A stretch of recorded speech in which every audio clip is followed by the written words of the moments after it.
de Valinhos.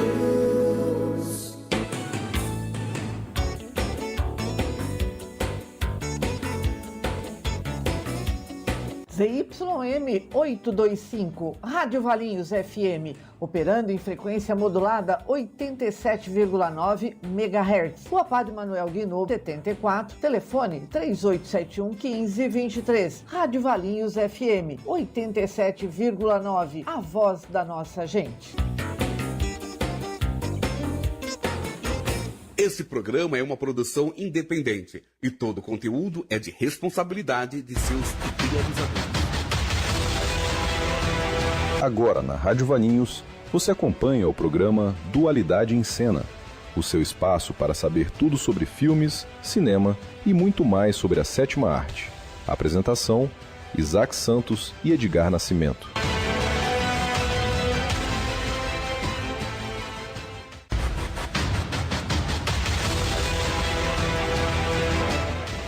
Hoje, episódio número 5 aqui do podcast Dualidade em Cena, aqui na Rádio Valinhos FM.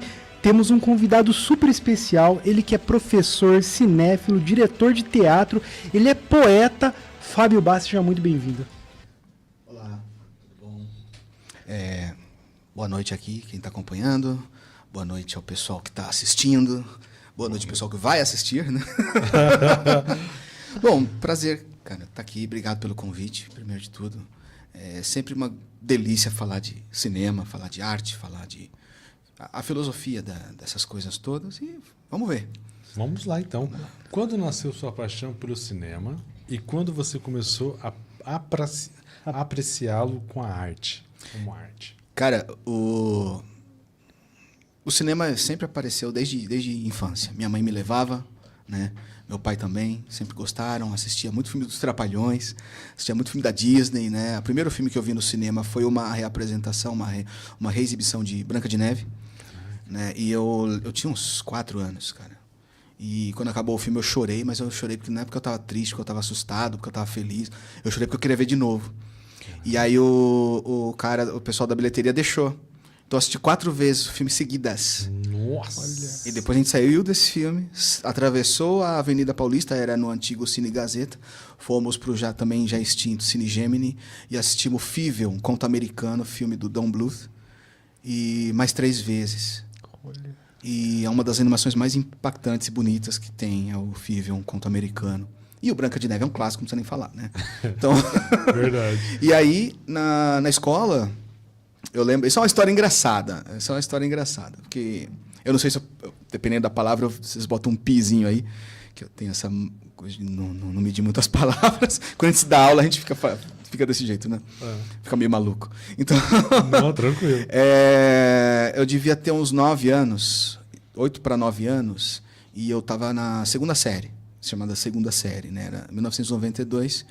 E um coleguinha de classe chegou, você sabe o que é pornô? Hã? Pornô. É mulher pelada, não sei o que e tal. Moleque, né? Coisa de moleque. Ainda mais anos 90, que não tinha nenhum tipo de freio, né? E aí eu, né? E onde passa isso, né? Passa de noite na TV. Aí vai o Fábio, escapar do quarto, os pais dormindo. Era uma televisão Sharp, né? Que era aqueles botão tudo analógico. Tec, tec, tec. Sua casa ecoava aqueles barulhos daqueles botão. E eu zapeando, tentando achar, né, o filme da mulher pelada, aquela coisa, moleque.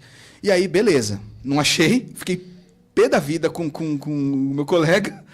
Voltei no dia seguinte, falar, não, você mentiu, não passa nada, não sei o quê. Não, é de final de semana. Era o antigo Sexta Sex que virou o Cine Privé, na Band. Na Band. Era de sexta para sábado. Eu fui sábado à noite assistir. Aí, na época, ainda era sexta para sábado. Né? Depois ele virou sábado para domingo, era o Cine Privé. Que não era pornô, né? Era um filme soft erótico ali, meio, né, Emanuele e tal. E aí vai o Fábio de novo zapear. Escapa do quarto, os pais dormindo, cada botão que eu apertava ecoava. A gente nem falava o nome dos canais, a gente falava os 5, 7, tudo, eu zapeei em todos. 5, 7, 11, 9, que era a manchete, né? E tá, nada. Botei no 5, a Globo. Começou o Corujão. E aí uma revoada de coisa na tela, eu não estava entendendo. Deve ser isso, né? Os Pássaros, Hitchcock. Olha só. Foi o primeiro clássico do cinema que eu vi. Passei 1 mês e meio com medo de pombo. Caraca. Apavorado, o final apocalíptico, que ele tem um final aberto e apocalíptico, ele não é nada positivo. Cara, aquilo derreteu o Fábio, e aí eu falei, quero saber o que é isso. Quero saber o que é isso. Posteriormente, descobri o cinema de autor e tudo. E aí, já mais um jovem mancebo, tinha cabelo na época. Vamos lá, né? Atrás, comecei a colecionar, e aí foi, né, cara? Caraca. Apaixonei. Hitchcock é sensacional. Ô, Fábio, mas teve um momento assim que você começou a olhar para filme e falou: isso aqui não é só entretenimento, isso aqui é arte. Teve essa diferenciação assim? Eu acho que, como todo adolescente e recém-adulto, a gente vai pelos cineastas mais, vamos dizer, mais mainstream dentro do underground, tipo Quentin Tarantino, por exemplo. Pirei no Pulp Fiction. Pirei no Cidade de Deus, do Fernando Meirelles e da Kátia Lund. Pirei nos filmes mais fora da caixa do Spielberg, que ele é um rei do melodrama, mas aí você tem Tubarão, Encurralado. Eu comecei a assistir isso. Eu tinha a antiga TVA, né, em casa. Então, maratonei a trilogia Alien, cara. Alien é o meu filme de ficção científica, assim, top. Ele só perde pro Stalker do Tarkovsky, que é a ficção científica para mim, assim, filosoficamente falando, é genial, né? E Alien foi, assim, a primeira vez que eu entrei no mundo da ficção científica. Dali eu conheci Blade Runner e demais, e Star Wars, mas Star Wars eu não sou tão fã, apesar de que, sim, é um evento cultural, um fenômeno, não tem como negar, mas eu sempre fui mais do lado dessa coisa do cerebral e do... Pô, mas e o que é o universo? O que é Deus e tal? Isso tem no Star Trek. Eu ia falar isso agora. Isso tem no 2001, do Kubrick, isso tem no Solaris, também do Tarkovsky. Então, são filmes que me interessavam mais. E aí nasceu essa cinefilia, e aí eu descobri que os filmes não são só pipocão, entendeu? E muito do Nolan também ajudou, no caso da trilogia do Batman, principalmente, mas os filmes que vinham antes ali, ou próximos do Batman, que é o Grande Truque... Né? Então me ajudou assim a olhar, e aí eu fui ver por que o Nolan, eu gostava tanto do Nolan, por que o Nolan é tão assim? Aí eu fui ver, ele é fã do Kubrick. Aí eu fui ver o Kubrick, ele é fã do Max Ophüls. Eu falei, quem é Max Ophüls? Aí eu fui ver um dos mestres do melodrama. Caraca. E é genial, todos os movimentos de câmera, o Kubrick foi lá e estudou, cara. Você vê isso, é genial. Max Ophüls é genial, cara. Sabe? Top, então você vê que vai do comercial pro nicho, para um outro nicho, e aí já era. Entendeu? Caraca, aproveitando, o John Cena, o rapaz que eu comentei. O John Cena. Grande abraço aí. Boa noite, pessoal. Olá, obrigado. Isaac, vê lá, porque é mais fácil. Ixi, acho que isso aí... Hitchcock também foi o primeiro diretor do cinema clássico que chamou a minha atenção. Que bom, não tem João. como, cara. Não tem como. O Hitchcock, ele virou mestre de um monte de gente. Um dos maiores herdeiros desse suspense hitchcockiano é o David Fincher. Você assiste Quarto do Pânico, cara, aquilo é quase um janela discreta, meio corpo que cai, que é uma casa... o Hitchcock, ele tinha essa coisa de se desafiar, né? Como é que eu vou fazer suspense com 9 pessoas presas num bote? Um barco em 9 destinos. Como é que eu vou fazer um suspense onde a câmera não corta? Né? A gente assiste Birdman hoje, não sei o quê.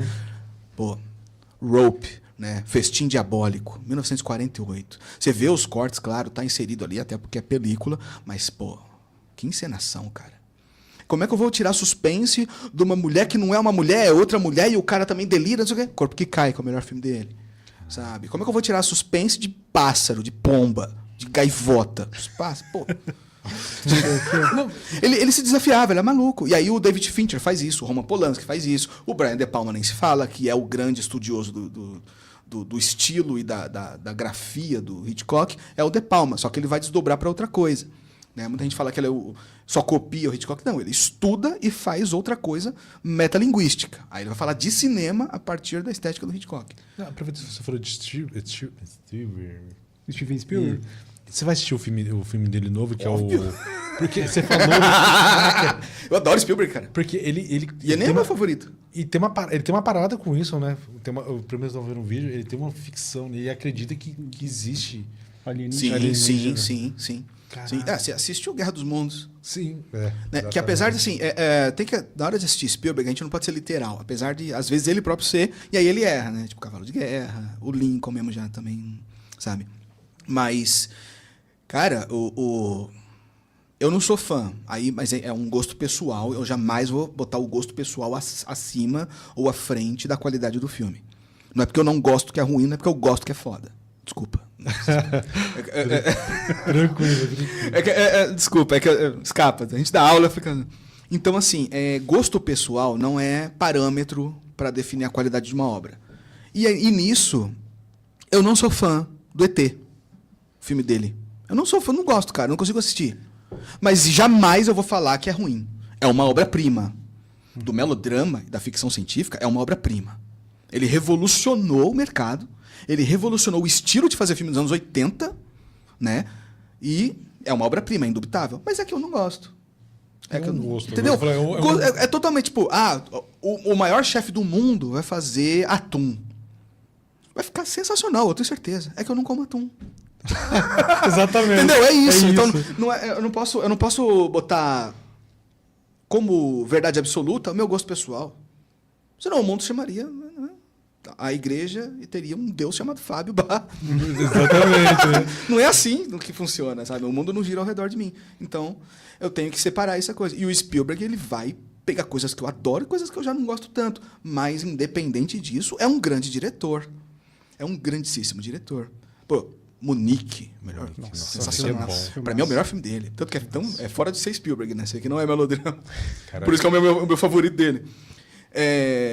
Lista de Schindler, não sei se nem se fala, né? Exatamente. Tubarão, Lista de Schindler, Resgate do Soldado Ryan, que é um melodrama também. Que eu acho que é o melhor filme de guerra. Tecnicamente, pra mim, é maravilhoso. Eu não gosto tanto do roteiro. Eu acho ele meio ufanista, né? Mas ok, cara. Definiu até estilo de jogo de videogame. Não existiria Medal of Honor se não fosse aquilo. Exatamente. Né? Exatamente. Aquela cena da Normandia, da praia, né? Do dia D. A Maravilhoso. chegada, aquilo. Se o filme for só aquilo, já valeu, sabe? É que tem outras sequências, com o tanque, com não sei o quê, com o avião. Você fica, cara, esse cara é doido. Ô, Fábio, você agora, com esse repertório de cinema, como que é assistir um filme pipoca? Você assiste filme pipoca? Assisto, cara, adoro o filme da Marvel.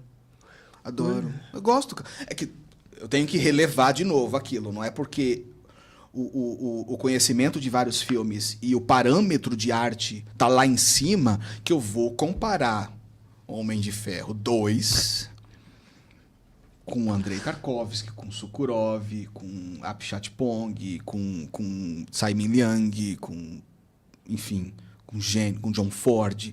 Eu não vou comparar, não dá. Não é justo com o filme. A proposta do filme não é ganhar palma de ouro, é ganhar milhões na bilheteria.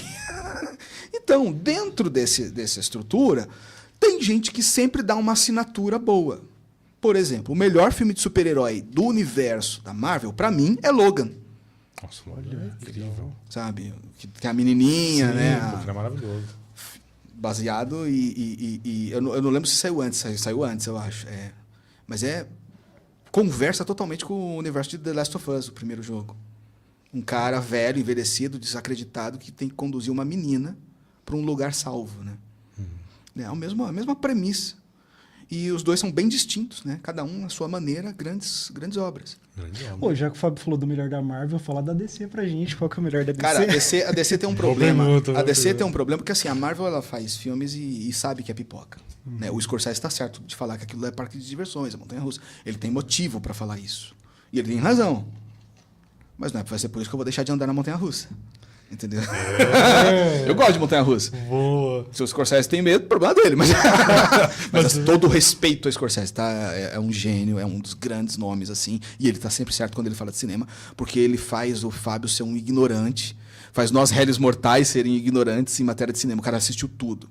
Um dos maiores filmes, um dos filmes favoritos da vida dele é brasileiro, tá? O Zago me contou uma vez. Dragão da Maldade contra o Santos Guerreiro, Antônio das Mortes, que é do Glauber Rocha. É um dos filmes favoritos dele. Mas assim, DC, vamos lá, para não fugir, senão a gente desfoca, né? DC. Cara, eu até recentemente tinha o Batman o Cavaleiro das Trevas como o favorito. Mas assim, o Batman Cavaleiro das Trevas, ele como técnica de cinemão, ele é imbatível. Fato. Mas o filme é um pouco frio quando tá o Bruce Wayne em cena. Entendeu? A gente ama o filme porque existe um carinha, não sei se vocês conhecem, chamado Heath Ledger. E ele fez um personagem, não sei se vocês conhecem, chama Coringa. O cara matou a pau, literalmente, matou e morreu a pau. Né? Foi sensacional, foi a obra da vida do cara. Sabe? Foi o grande testamento da vida do cara, foi o Coringa. E isso catapultou o filme pra cima. Né? Tanto que a trilogia do Nolan, ela é muito legal, é muito interessante, mas não é o melhor filme do universo, a melhor trilogia. Tanto que o que eu menos gosto é o primeiro, o Begins. Gosto, até tem amigos que... Aquela coisa, quem me conhece sabe. Mas não é o meu favorito, assim. Agora, o segundo, ele é muito forte, muito potente. Só que até então, eu analisava muito essa coisa do envolvimento pelo Heath Ledger, pelo Coringa. Depois eu fui analisar a obra em si. Ela é meio picotada, ela tem uns saltos temporais, assim, que fica... Nossa, mas... Ele vai falar, eu vou trazer sei lá o quê, da China para Gotham. 3 minutos o cara traz, quero esse Uber, né? quero essa companhia aérea aí que, né, ele fala uma coisa, vamos para a China, corta, tá na China, e já tá no prédio, já entrou no prédio, já buscou o cara e já voltou. Você mal sentiu o tempo passar. Isso para os padrões de cinema enquanto linguagem é um problema. Esses saltos, né? Mas ok, de novo, não tem problema gostar do filme. E é um excelente filme de aventura, de ação. Né? Quem chega um extraterrestre na Terra e fala, eu quero assistir o que é o filme de super-herói, esse é um deles para você mostrar. Né? Agora, o da DC, para mim, hoje, fica empatado entre o Coringa, com o Joaquin Phoenix, e Batman, o Retorno. Você vê que todos do universo Batman. Né? Olha, que curioso. Batman, o Retorno, do Tim Burton. Curioso, né? Depois que eu virei mais cinéfilo, que eu fui gostar mais do Batman, o Retorno. Por quê? O Batman, o Retorno é, guardadas as devidas proporções, um cidadão Kane do universo de quadrinhos. Porque o filme é sobre a vida do Pinguim. Inclusive, a encenação que mostra o nascimento do Pinguim, aquela estrutura gótica da casa que vai se aproximando, passa por dentro do portão, das barras do portão, chega na mansão e tudo escuro. Aquilo é a abertura de Cidadão Kane, cara, do Orson Welles. Aquilo é a abertura de Cidadão Kane. A diferença é que o Orson Welles faz fusão de imagens. Câmera parada, funde com uma outra imagem, funde com uma outra imagem, funde com uma outra imagem. Né? O Tim Burton, já com recurso melhor, ele vai fazendo o mesmo caminho. Que, aliás, o Tim Burton ele é tão fã de Orson Welles que ele vai fazer um filme inspirado na vida do Orson Welles, mas sobre o pior diretor do mundo, chamado Ed Wood. É uma cinebiografia, esse cara existiu mesmo. Plano 9 é o pior filme da história. E é mó barato. É muito ruim, cara. É pior que Hermes e Renato. Nossa! É muito ruim. Mas é tão ruim. Só que você vê a paixão do cara pela coisa.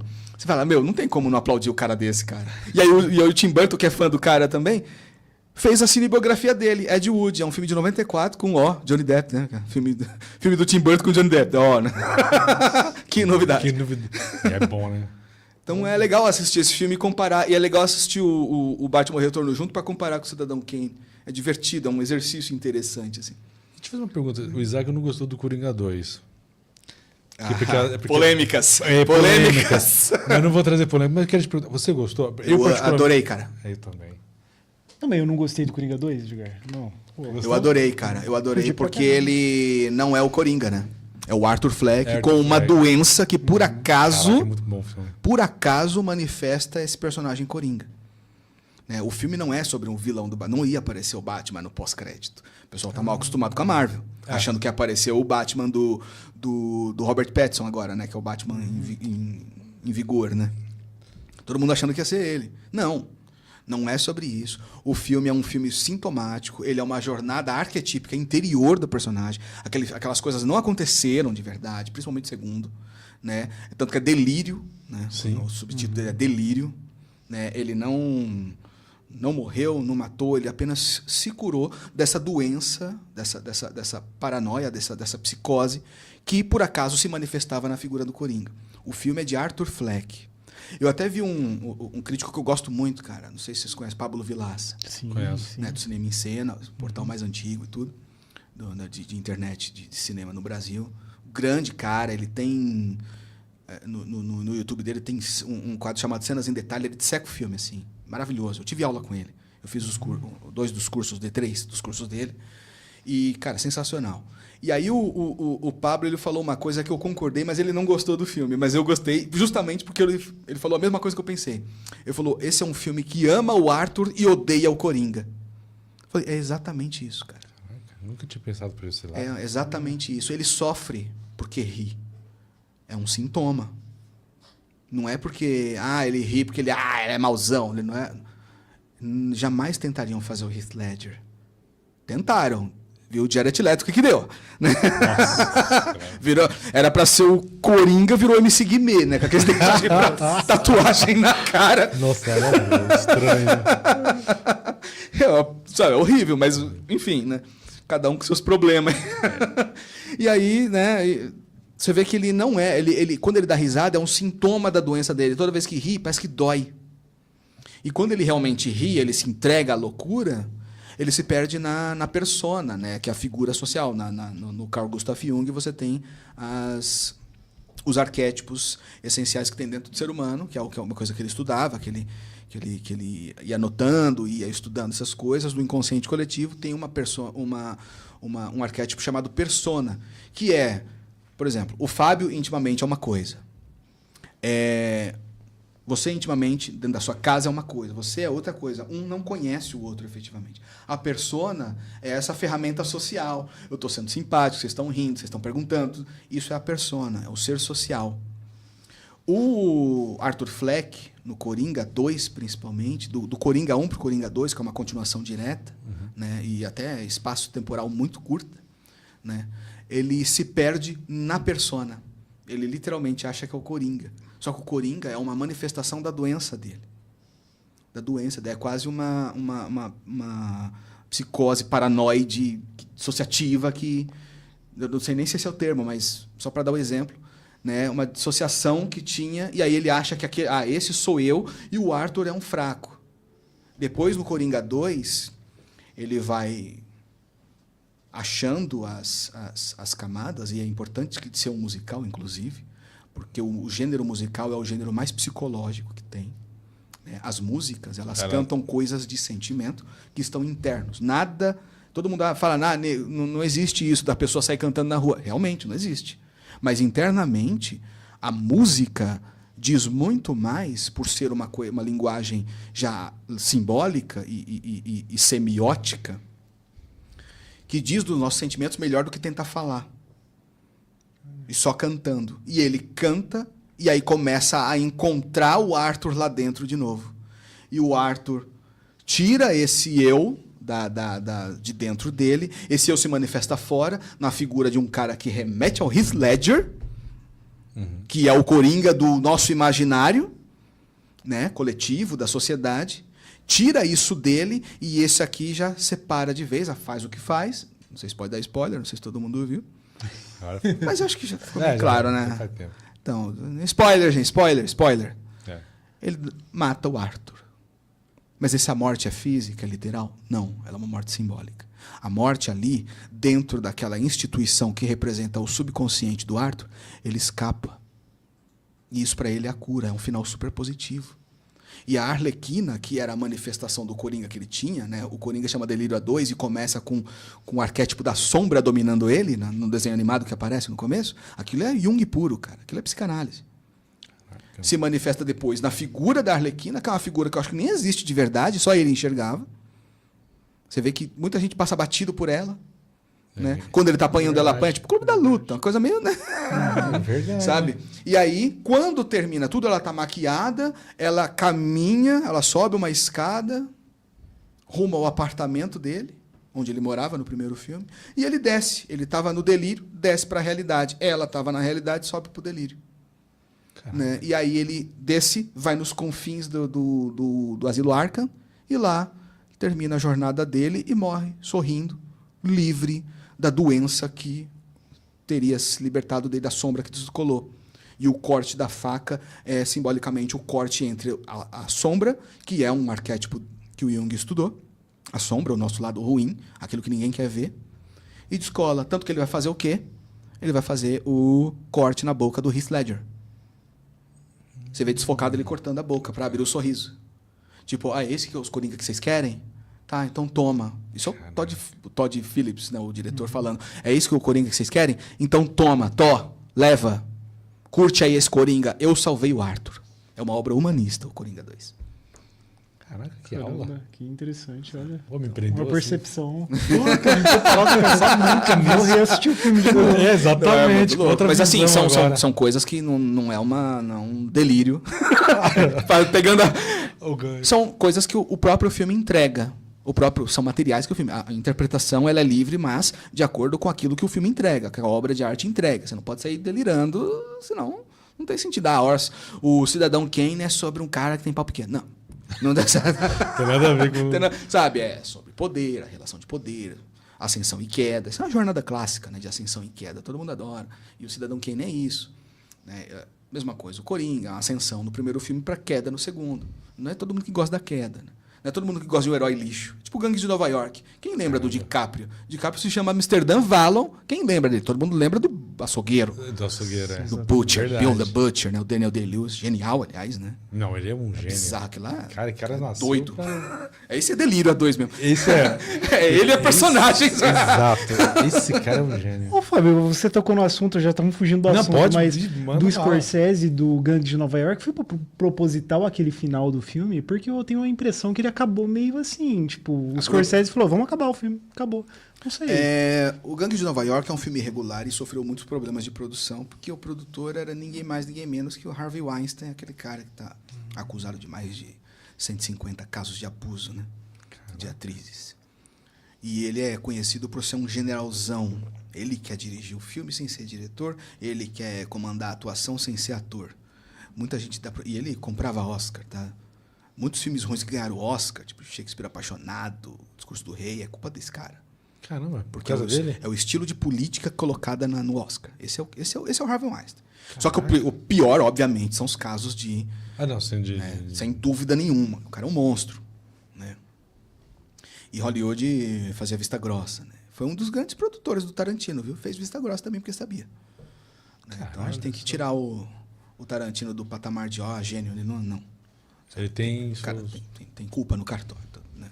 Tem culpa. Ele sabia dessas coisas. Né? O diretor, o Scorsese, ele estava querendo fazer o grande épico dele. O Gangue de Nova York é um roteiro que existia desde os anos 70. Ele queria fazer. Desde os anos 70. Foi fazer em 2001 para 2002. Ele começou as filmagens em 2000. Você vê que foi conturbado. 2000 e 2001 lançou para 2002. Né? Então, complicado.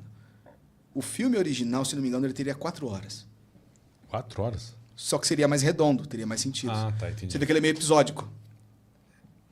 Tem uma coisa aqui, de repente, Depois pá, tá, ele tá com o Bill the Butcher. Pá, de repente não tá mais. Pá, de repente tem uma guerra civil. E aí acaba. Você fica meio saltado. Principalmente da metade pro final. Né? Ele é meio saltadão. Por quê? Corta isso, corta isso, corta isso, corta isso, corta isso. Isso é produção, isso é produtor. O Einstein, principalmente. Mas outros produtores estavam fazendo isso. Que é, corta aqui, porque senão, ao invés de ter 6 sessões, vai ter 5. Corta aqui, porque se ao invés de ter, vai ter 5 sessões, devia ter 6. Foi diminuindo, ficou com 2 horas e alguma coisa. Né? Então, ele é picotado. Ele é irregular por ser picotado. Mas a ideia do Scorsese era fazer o grande épico sobre a gênese do crime em Nova York. Aquele lá, dentro do escopo de máfia dos filmes do Scorsese, ele é a gênese. Ele é o ano zero, né? Ele é a história de origem da máfia, né? Dos 5 pontos ali, tudo. Era isso que ele queria fazer.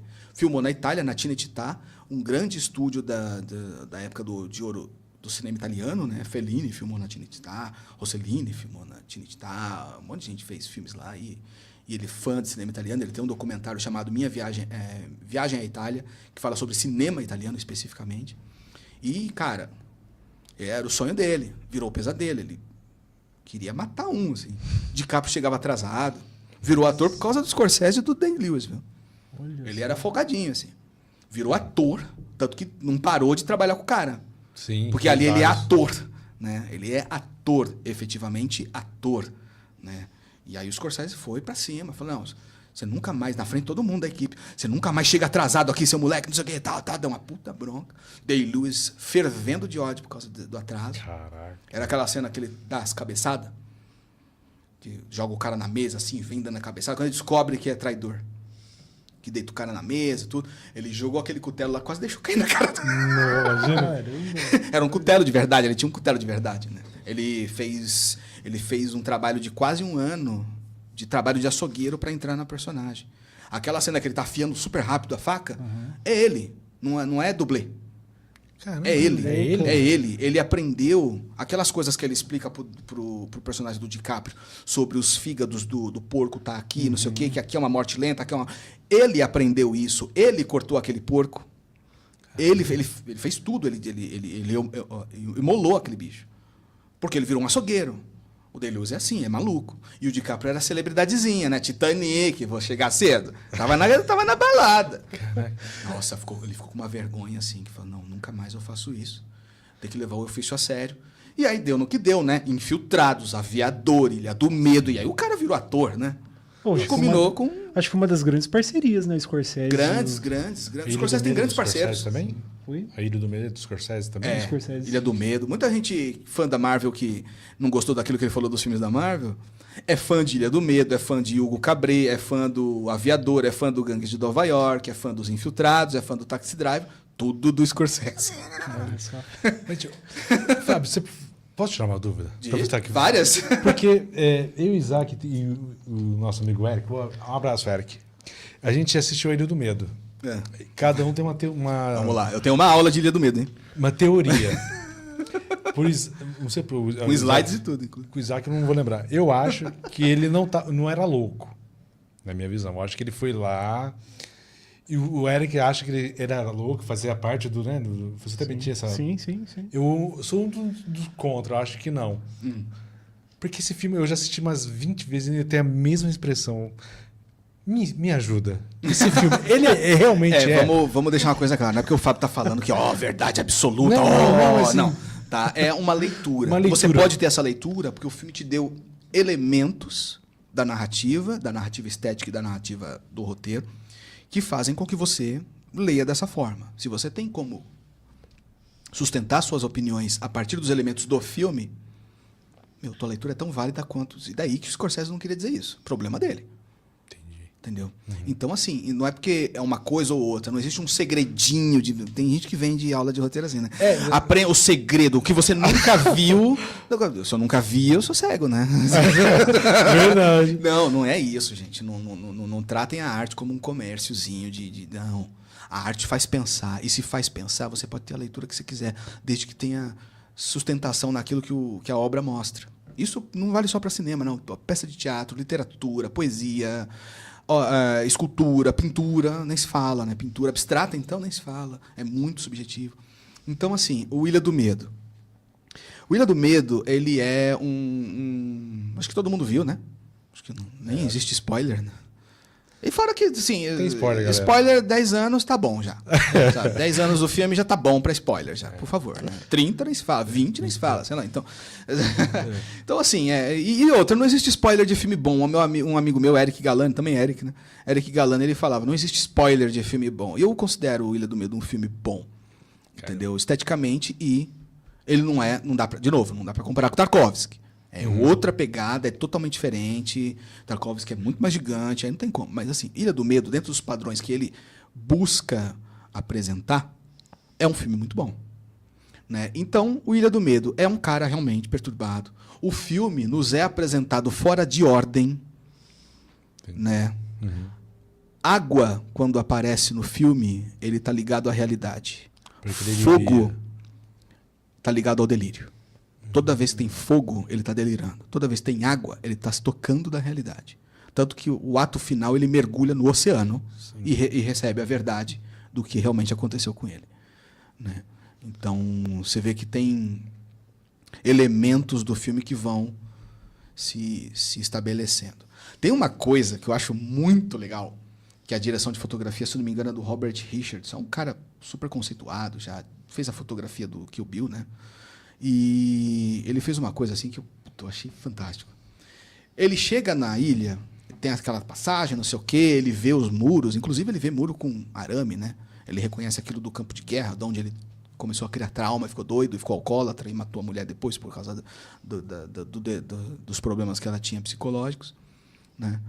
E chega na instituição, entrega não sei o quê, tal, documento, tal, tudo escuro. Aquela grade opressora, ele constantemente está próximo ou cercado de grade, ou seja, ele já é preso, ele já é um paciente, ele já é preso, né? Uma das primeiras cenas do filme relaciona a imagem dele vomitando no banheiro do navio com correntes, com algema, de novo ele preso, né? Então simbolicamente está colocando o tempo todo lá. E aí ele chega nesse lugar, entrega, mostra as credenciais, tudo.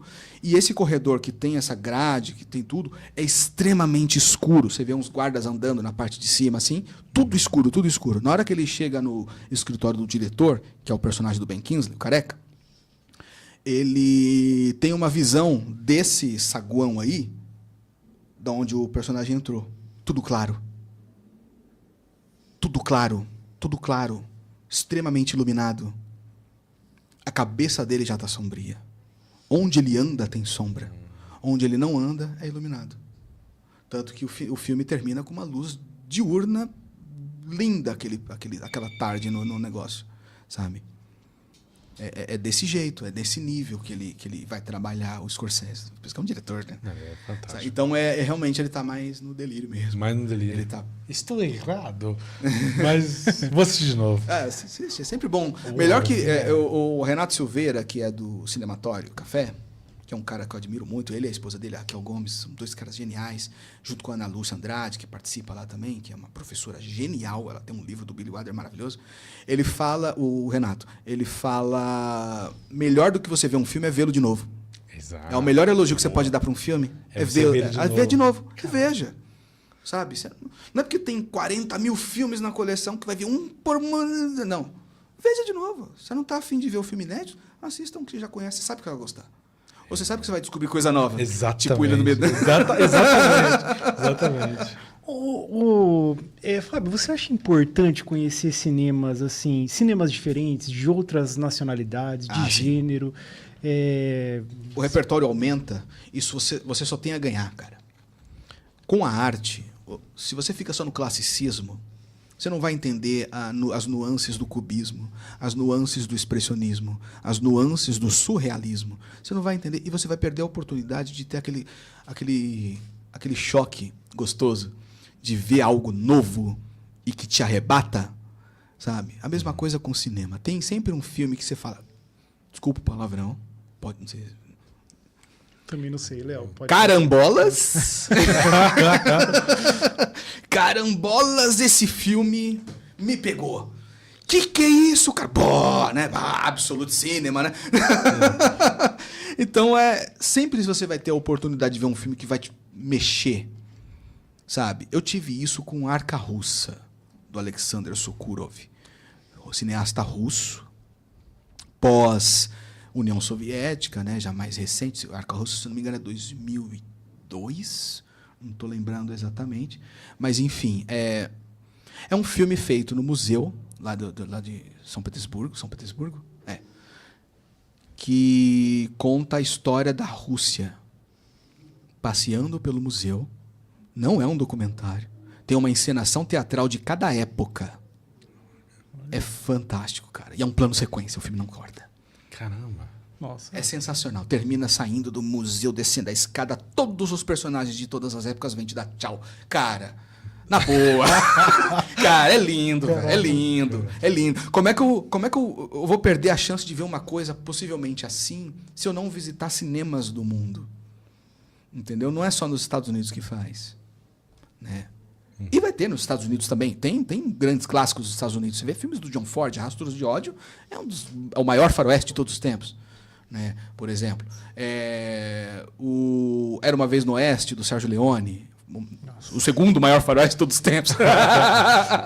Sabe? Ou a trilogia dos dólares com Clint Eastwood, que Pô, principalmente o terceiro filme, que é demais, né? O The Good, The Bad and The Ugly, né? O Três Homens em Conflito. Sabe? Então, existe Poderoso Chefão, sabe? No filme de máfia, Poderoso Chefão, cara. Pra muitos, o melhor filme já feito, né? Eu acho que é um dos melhores filmes americanos já feitos. É que é difícil falar o melhor. Tem tanta gente aí, cara. Tem tanto filme.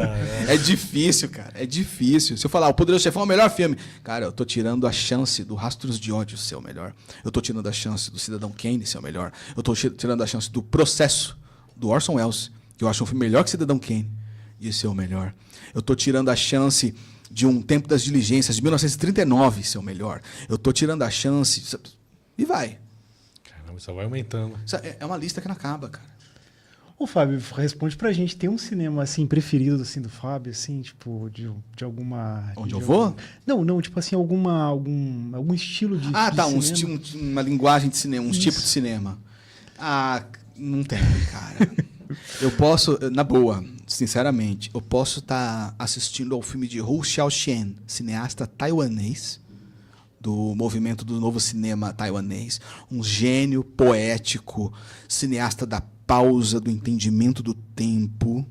Ele tem uma obra-prima chamada Um Tempo para Viver, Um Tempo para Morrer. Cara, eu chorei nesse filme, porque eu me via naquela criança aqui, em Taiwan, sabe, dos anos 80, o filme dos anos 80, e eu me via ali, cara.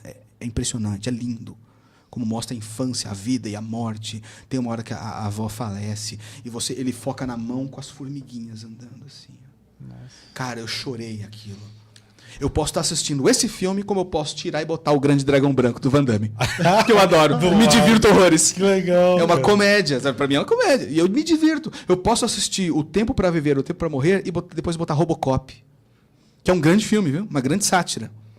Não, um grande drama satírico do Paul Verhoeven, né? O cineasta holandês, que vai fazer esse filme desse policial que morre. E é o mundo tão capitalista que ele é ressuscitado para continuar trabalhando. Então você vê que é muito discrepante, é muito difícil falar um tipo de cinema que eu gosto. Cara, o tipo de cinema que eu gosto é o cinema que está sendo feito. E o cinema que foi feito. E o cinema que virá. O meu tipo de cinema é o cinema. Acabou. Caraca. Posso gostar de muita coisa, posso não gostar de muita coisa. Mas eu amo o cinema. Esse é o meu estilo de cinema que eu gosto, sabe? Ele continua sendo feito. Esse acho que é o mais importante, assim, até politicamente falando, né? A arte é política só por existir. Que dirá os questionamentos sociais que um filme como Todos os Homens do Presidente, ou Tropa de Elite, ou o Cidade de Deus, ou os filmes, os grandes clássicos do cinema brasileiro, né? Pichote, cara. Nossa. Do Hector Babenco. Aquilo é política pura, cara. Aquele filme... é quase um filme de terror, de tão pesado. É pesadíssimo. Pesadíssimo. Mas é maravilhoso, cara. É maravilhoso. Né? Glauber Rocha, poesia pura. Deus e o Diabo na Terra do Sol, Dragão da Maldade contra o Santo Guerreiro, A Idade da Terra, que foi um filme incompreendido. Mas é um grande poema brechtiano, metalinguístico. O cara é maluco. Glauber Rocha explodiu, né? Ele não morreu, ele explodiu.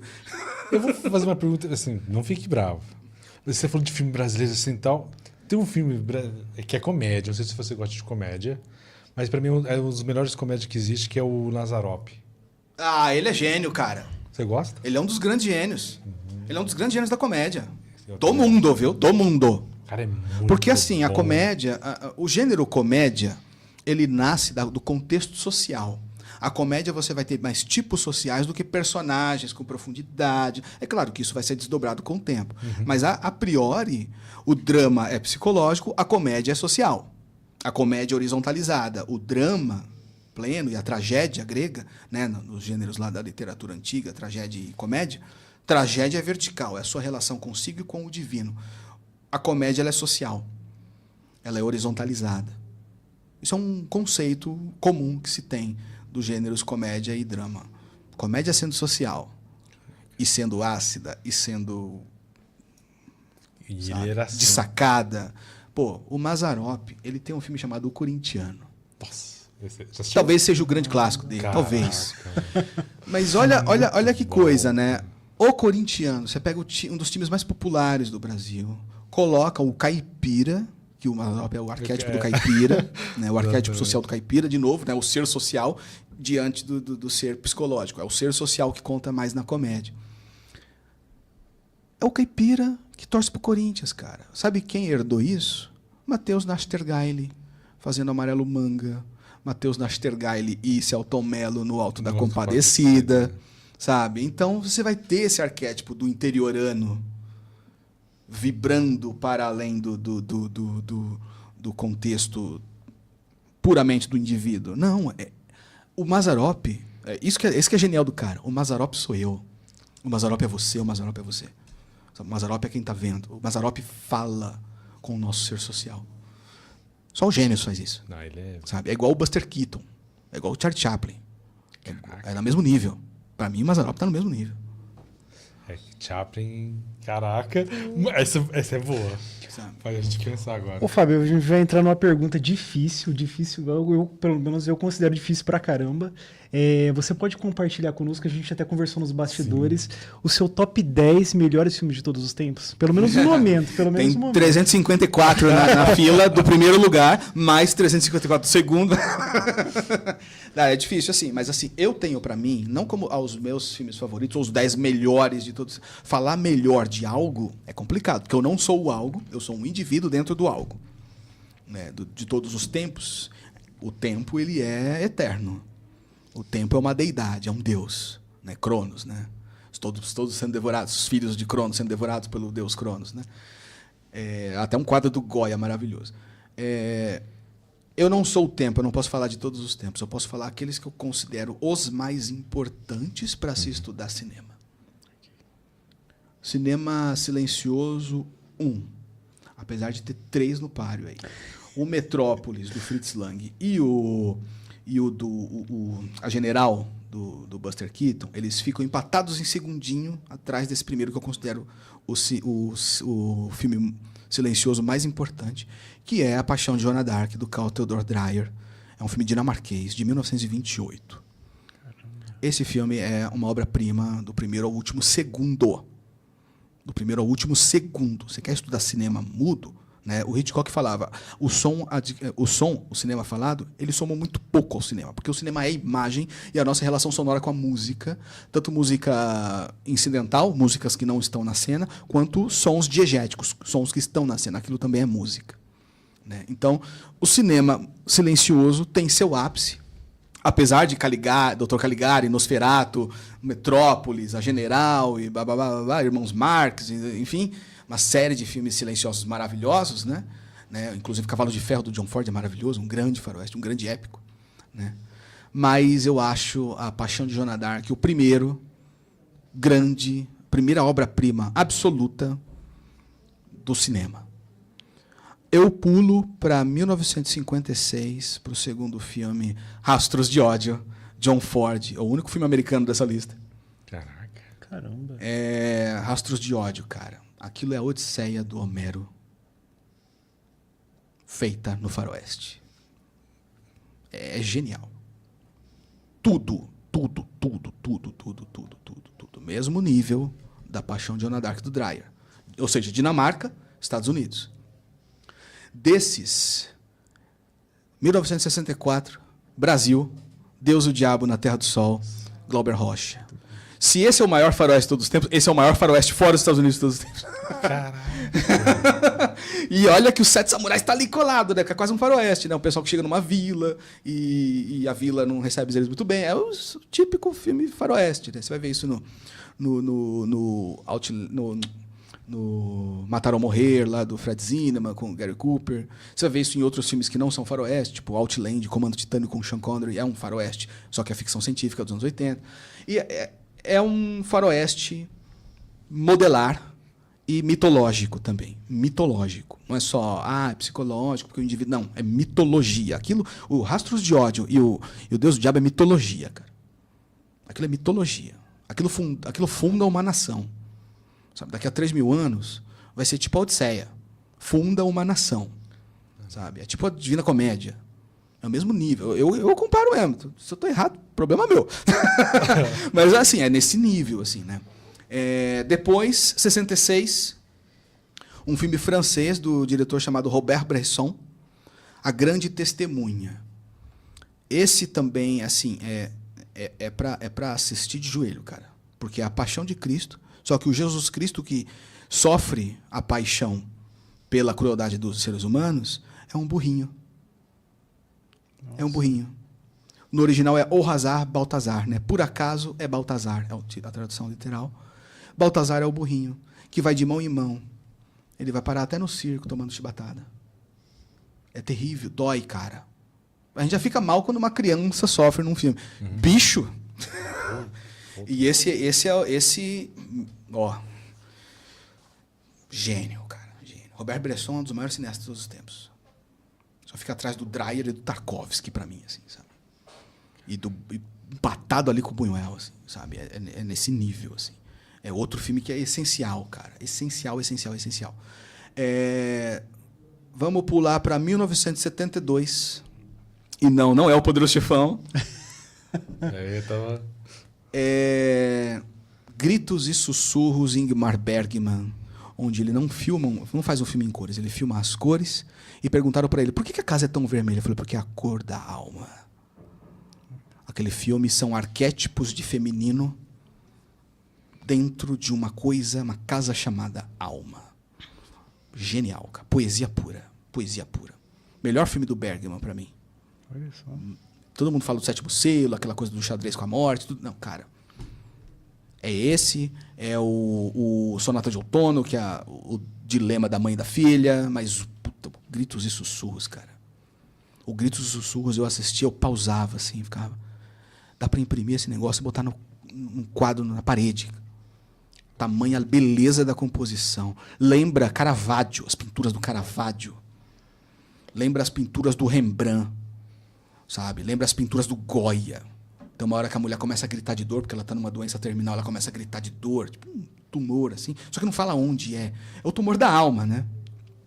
Ela acorda e grita, cara. Aquilo dói, cara. Aquilo dói na alma, sabe?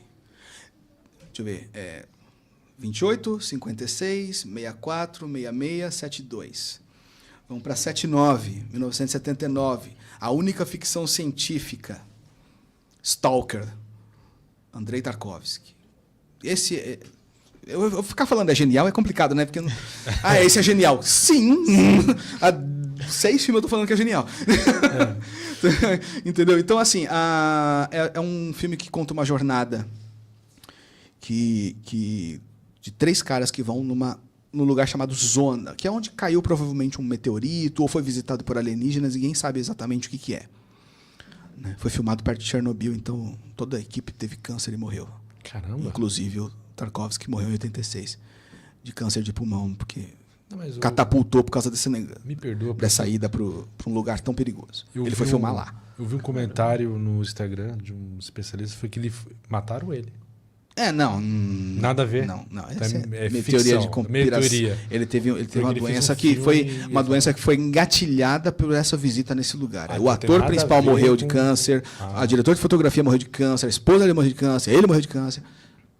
Tá. Então não tem nada a ver. O mesmo tipo, inclusive, tudo. Né? Eles fumavam pra cacete também, né? Vamos combinar aqui, não é. Eu fumo, mas eu sei que no hábito saudável eu tô tentando diminuir, mas é complicado. Me desculpa o seu raciocínio. Não, tranquilo. Faz parte de perguntar, normal, ok. E é legal isso, perguntar e vai, né?